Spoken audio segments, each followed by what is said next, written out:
area. But first, Amy's checking in with a little bit of sleep advice, because this is the tough time of year. It really is. The dreaded daylight savings time happens this weekend, and it can really make things tough on everyone, especially our kids.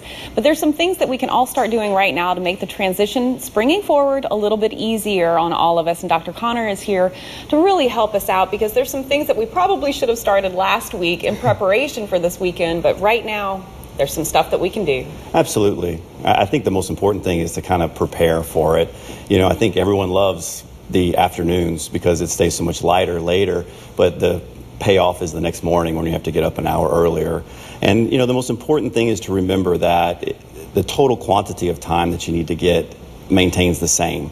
And so we all need about 7-8 hours per night. And so trying to plan for that and adjust to the schedule as best you can is important. Is it sometimes just easier to just barrel on through it, have a tough couple of days, or should we really start trying to go to bed earlier every night?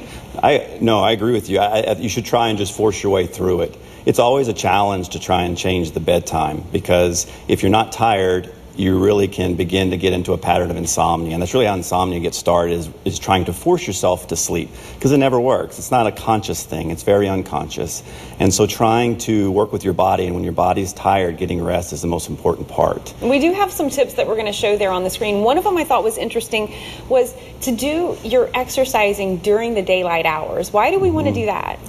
Well, for one, it's very stimulating in terms of adrenaline, in terms of activity, and will kind of keep you up if you try and do it at night. So usually about 3 hours, we say, before bedtime, it really should be a cutoff. You shouldn't exercise anything past that. Wow, and I'm sure the same goes for, drinking caffeine during the day. Is there a cutoff time for that? About 4 hours. Yeah, the half-life of caffeine is about 4 hours. So, and same goes for cigarettes, anything that's stimulatory, you really need to cut it out.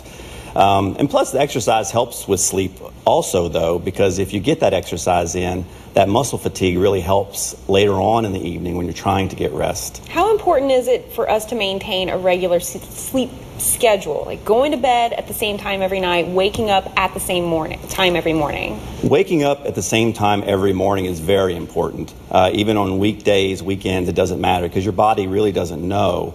Now, going to sleep needs to be very flexible, because you don't want to develop an anxiety about trying to get to sleep at a certain time, because it becomes self-defeating over time. Are there some things that we can just start doing in the evenings to wind ourselves down and get ready to go to bed? Absolutely. Sleep is mostly an unconscious effort. And so if you give your body some unconscious cues that allow it to know, okay, it's time to settle down, it's very helpful. So doing the same types of activities that are relaxing, contemplative before you go to bed is very helpful. And maybe just dimming the lights a little bit in the evenings to get ready to go to bed, reading a book in the evenings. Staying off your phone. Staying off the electronics. That is a big thing to do. Well, thanks so much for coming by, helping us get into the routine before daylight savings. So important. Thank you very much. Thanks for trying to help us out. We'll see how we stick to it all. We'll